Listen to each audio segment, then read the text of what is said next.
Good morning, Philippines. Good morning. Breakfast ni Sophia Croissant.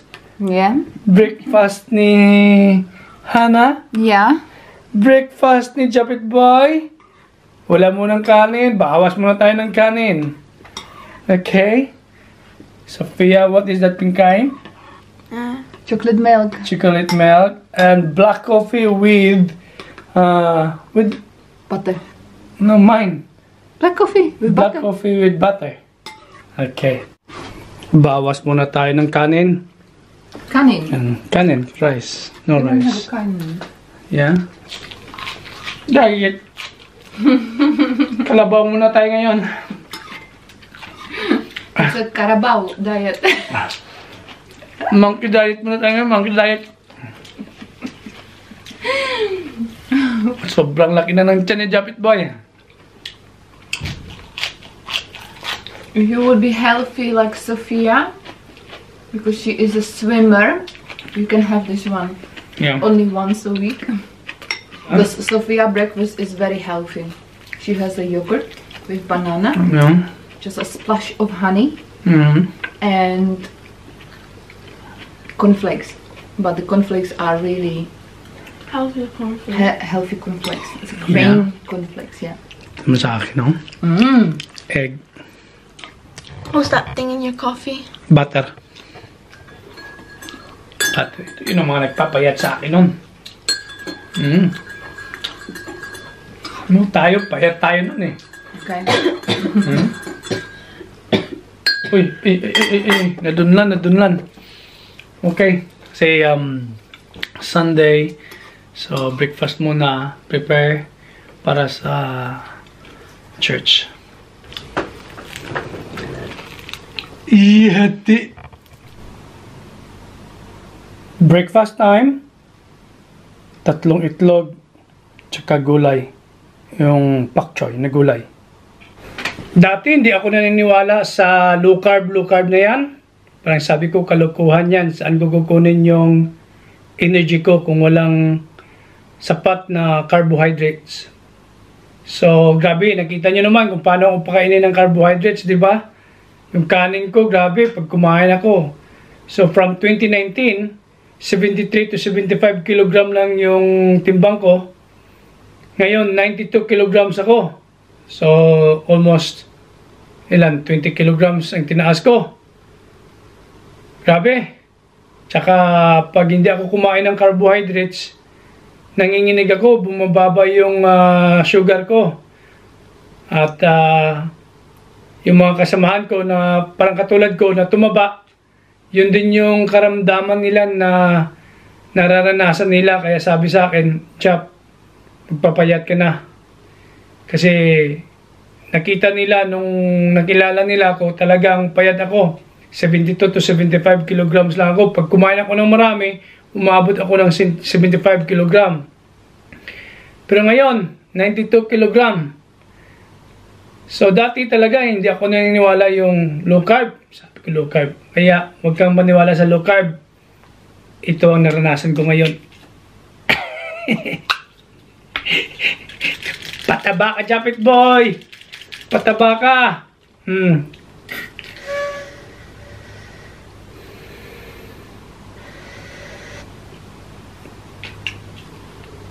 Dalawang pop sa umaga, 2 pop sa gabi. Pag umatake yung asthma, ito naman. Dahil sa mga karamdaman ni Japit Boy. Kung walang asthma, kung di mo atake yung asthma, umatake yung gout. So, ang solusyon lang talaga, sabi ng doktor, magpapayat ka, iho. Gumalaw-galaw ka, magbawas ka ng timbang. Yun ang epektibong panglunas ng iyong karamdaman. So, 2 puffs in the morning, 2 puffs in the evening. Sa asthma ni Japit Boy.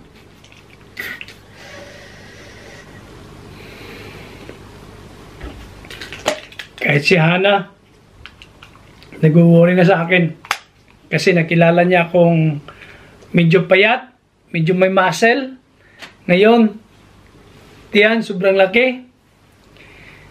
At yan nga, ito nga, ang naging sani ng overweights. Gout, asthma, at walang resistensya. Kaya umpisahan na natin ng diet. So mga isang linggo na, mula nung January 2, 3, 4, 5, 6, 7, 8. Ang breakfast na Japet, low carbs, egg, at saka gulay. So kinukuha ko uli ang aking lakas sa protina at sa taba.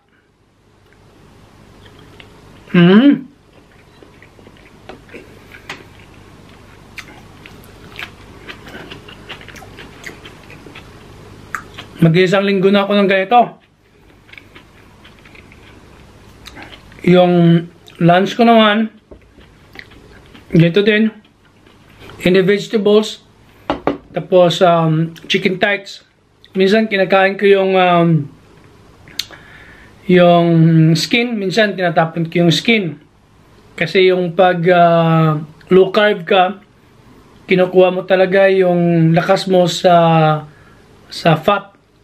So, tingnan nyo, mag-isang linggo na rin akong kumakain ng karne, yung taba ng karne, low carbs, yung gout ko, hindi man lang umatake. So, may epekto, may magandang epekto, ibig sabihin.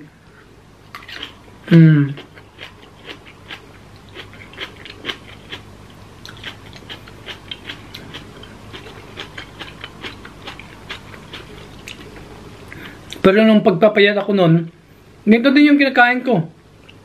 Low carbs, walang merienda, kain ng kundi-kunding kain, basta masustansya mga pagkain every 4 hours. So, minsan boiled egg, minsan scrambled egg. Importante may gulay para ang fiber.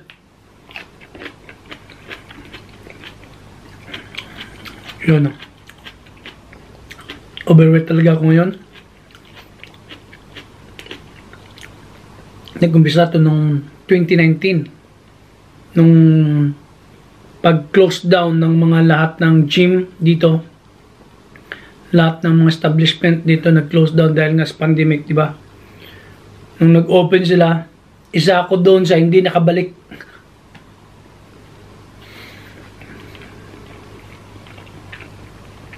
Medyo mamasel-masel yung katawan ko noon.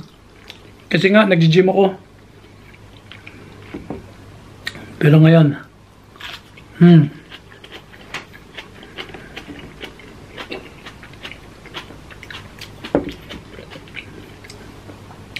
si Hana na sa trabaho, Sofia na sa school. Mamaya ang pasok ko pang gabi. First night for 4 nights on.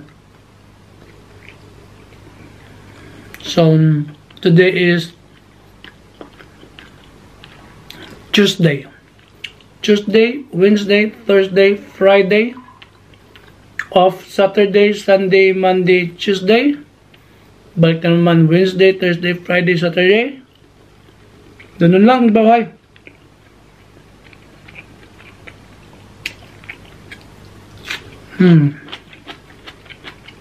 Nag-umpisa na rin ako ng pakunti-kunting exercise dito. Yung Tabata, parang calisthenic. Ayaw ko munang biglain yung katawan ko bumalik sa gym. Kasi alam nyo na, pag magbuhat ka ng mga dumbbells doon, sasakit yung mga muscle mo kaagad. So, dandaanin natin. Kasi maalala ko talaga, nung nagpapapayat ako, yung low carb nga, yung lahat naman ng karne kinakain ko, wala naman akong gout. Pero nung tumabangan talaga ako, dahil sa siguro sobrang kain ng carbohydrates, yung calories na ini-intake ko, masyado nang mataas. Kasi pag napapasarap ka talaga sa kanin, hirap talagang kontrolin. Kaya doon ako talaga tumaba. So nag-start yung gout, nag-start yung parang asthma, hanggang nga confirm asthma. Kaya dalawang, ito yung blue pag umatake.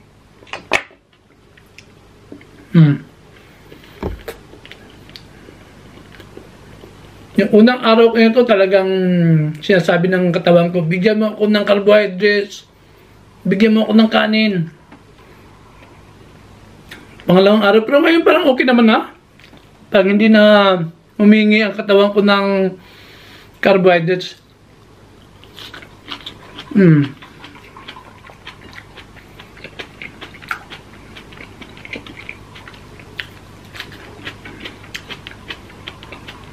Ayos! 2024 na. Diet na tayo. Hanggang kalagitnaan ng 2024. January, February, March, April, May, June. Pag mga July, badat na naman tayo kain.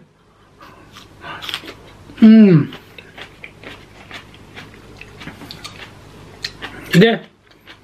Kain muna ako.